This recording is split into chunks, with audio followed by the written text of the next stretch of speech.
Assalamualaikum warahmatullahi wabarakatuh. Selamat berjumpa kembali rekan-rekan ASN Update. Selamat beraktivitas. Semoga hari ini tetap dalam semangat.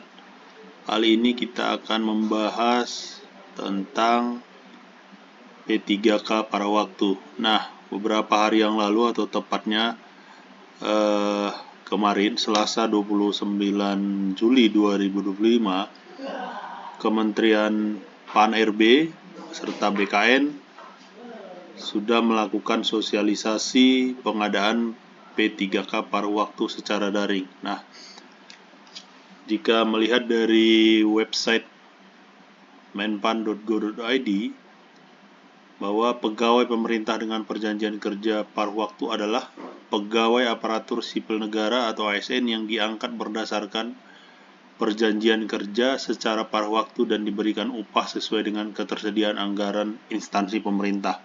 Nah, garis besarnya adalah P3K paruh waktu ini diangkat berdasarkan perjanjian kerja secara paruh waktu dan diberikan upah sesuai dengan ketersediaan anggaran instansi pemerintah.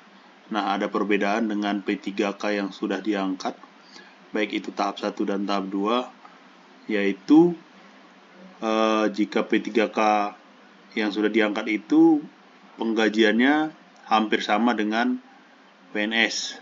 Perbedaannya mungkin ada di sisi pensiunnya atau bahkan bisa dibilang sudah tidak ada perbedaan dengan PNS. Nah, jika P3K tahap 1 tahap 2 dengan P3K paruh waktu, itu perbedaannya adalah penggajian di P3K paruh waktu itu menyesuaikan dengan anggaran instansi pemerintah. Bisa jadi penghasilannya atau bisa dibilang hampir pasti penghasilannya atau gajinya ada lebih rendah daripada P3K yang telah diangkat sebelumnya. Nah, P3K paruh waktu jika dibaca selanjutnya, P3K paruh waktu menjadi nomenklatur yang memberikan ruang bagi instansi pemerintah pusat maupun daerah yang memiliki keterbatasan dalam belanja pegawai, namun harus memenuhi kebutuhan ASN untuk mendukung kelancaran pelayanan kepada masyarakat. Nah, ini dia.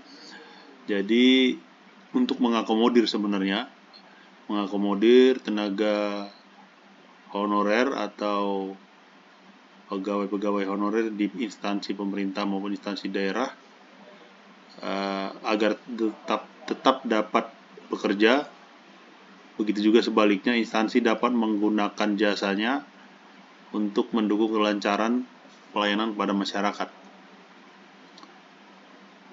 Ini menurut Deputi Bidang SDM Aparatur Kemenpan-RB, Abbas Subakja menyampaikan pengangkatan P3K paruh waktu hanya dilakukan untuk penataan pegawai non-ASN melalui pengadaan ASN tahun anggaran 2024. Beliau menegaskan pengangkatan P3K paruh waktu hanya dilakukan untuk pelamar yang telah mengikuti seluruh tahapan seleksi namun tidak lulus atau tidak dapat mengisi lowongan formasi pada pengadaan ASN tahun anggaran 2024.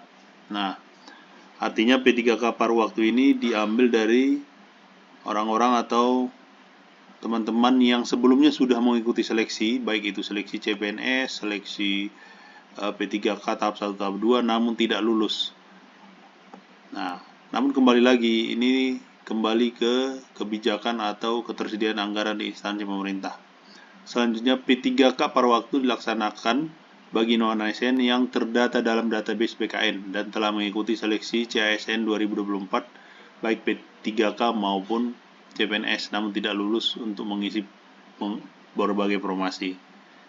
Nah, garis bawahnya yang paling perlu diperhatikan adalah non-ASN yang telah terdata dalam database BKN.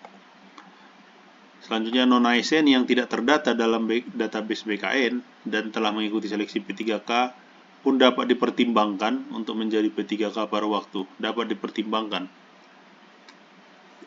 Artinya lebih diutamakan bagi non-ASN yang sudah terdata di database BKN. Tidak menutup kemungkinan bagi non-ASN yang tidak terdata di database BKN dengan pertimbangan. Nah, sebagai informasi, pada tahun 2025 ini, pemerintah melalui PAN-RB maupun BKN tidak melakukan seleksi CPNS, hanya melakukan seleksi P3K.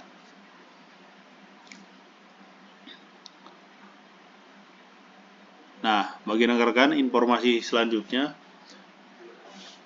P3K paruh waktu diperuntukkan bagi pegawai non-ASN dapat diusulkan oleh PPK masing-masing instansi pemerintah dengan pertimbangan kebutuhan organisasi dan ketersediaan anggaran.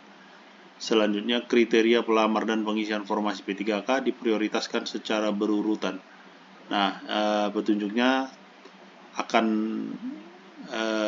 disebarkan selanjutnya.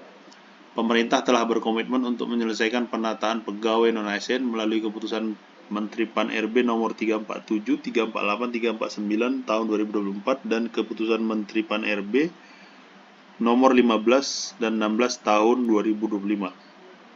Rincian jabatan P3K paruh waktu dapat diusulkan untuk jabatan guru, tenaga kesehatan, tenaga teknis lainnya yang terdiri dari jabatan pengelola umum operasional, operator layanan operasional, pengelola layanan operasional, dan penata layanan operasional. Nah, untuk jabatan-jabatan pada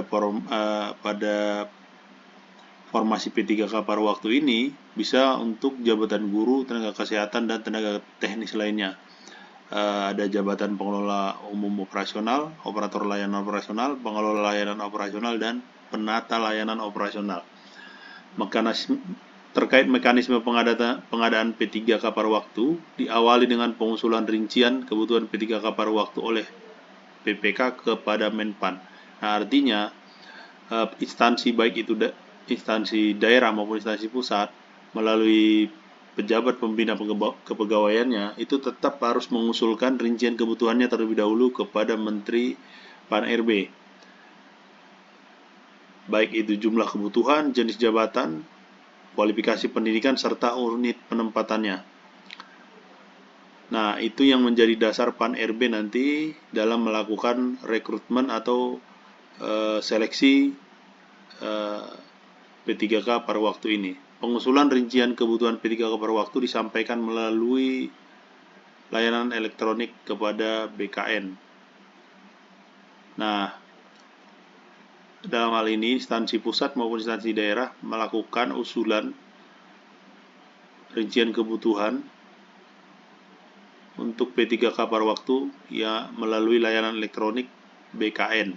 Nah, di BKN itu sudah ada layanannya, sudah ada aplikasinya, yaitu di asndigital.bkn.go.id.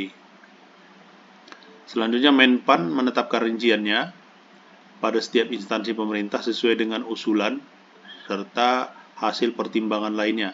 Apabila telah diterima penetapan rincian kebutuhan, PPK mengusulkan nomor induk pegawai ASN kepada BKN maksimal 7 hari. Nah, artinya mungkin perlu penjelasan. Berarti di sini tidak dilakukan lagi seleksi atau rekrutmen. Menpan menetapkan rincian kebutuhan sesuai dengan usulan pemerintah atau usulan instansi pemerintah baik daerah maupun pusat. Nah, setelah ditetapkan dan instansi pemerintah sudah menerima penetapan rincian kebutuhan, maka PPK atau pejabat pembina kepegawaiannya mengusulkan nomor induk PPK, nomor identitas pegawai ASN kepada BKN maksimal 7 hari kerja sejak menerima penetapan. Nah, artinya saat PPK instansi pemerintah mengusulkan ke BKN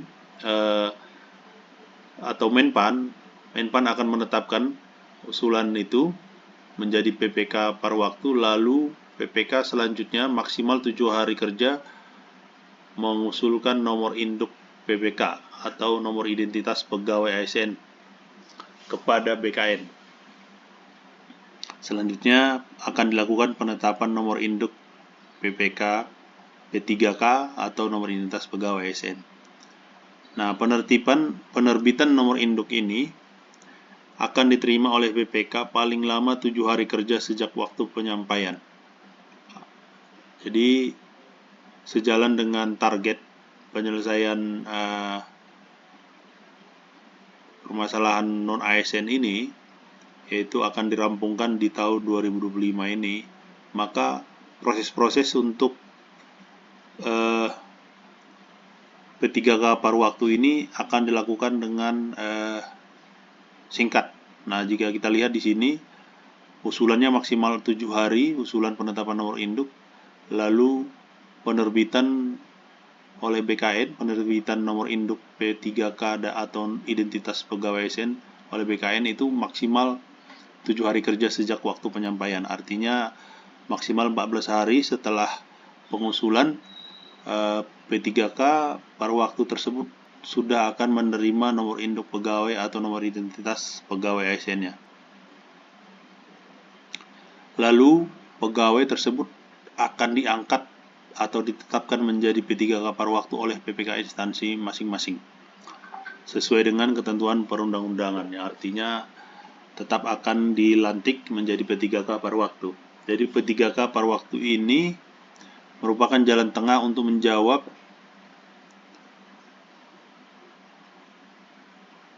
agar bagaimana rekan-rekan yang terdata di database BKN namun tidak lulus atau tidak terrekrut di P3K tahap 1, tahap 2 maupun CPNS sebelumnya, agar tidak diberhentikan dari instansi tempatnya bekerja sebelumnya. Sehingga ini adalah win-win solution sebenarnya, meskipun ini tidak memberikan solusi yang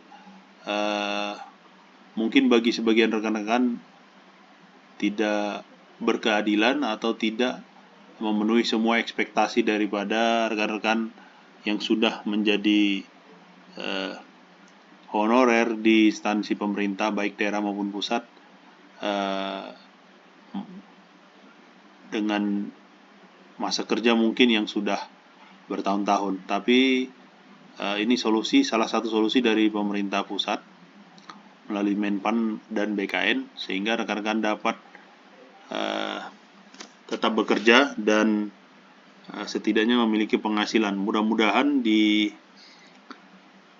dengan kata lain tidak di PHK massal. Nah, sesuai dengan prinsip penataan pegawai non-ASN. Nah, itu menurut pernyataan dari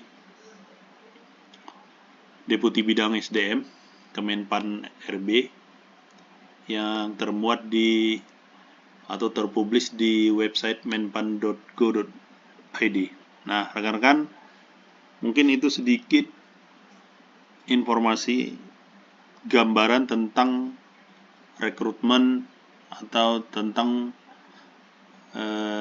pengadaan P3K paruh waktu setelah selesainya proses rekrutmen P3K tahap 1 dan tahap 2, di mana setelah kedua proses rekrutmen itu berlalu, masih banyak tenaga honorer atau pegawai non-ASN yang sudah terdata di database BKN maupun yang belum terdata di database tidak terakomodir menjadi P3K tahap 1, tahap 2. Semoga informasi ini membantu. Untuk selanjutnya kita tunggu informasi terbaru dari pemerintah pusat melalui Menpan RB maupun BKN tentang petunjuk-petunjuk yang terkait tentang P3K paruh waktu ini. Semoga bermanfaat. Jangan lupa like dan subscribe serta komen di bawah. Wassalamualaikum warahmatullahi wabarakatuh.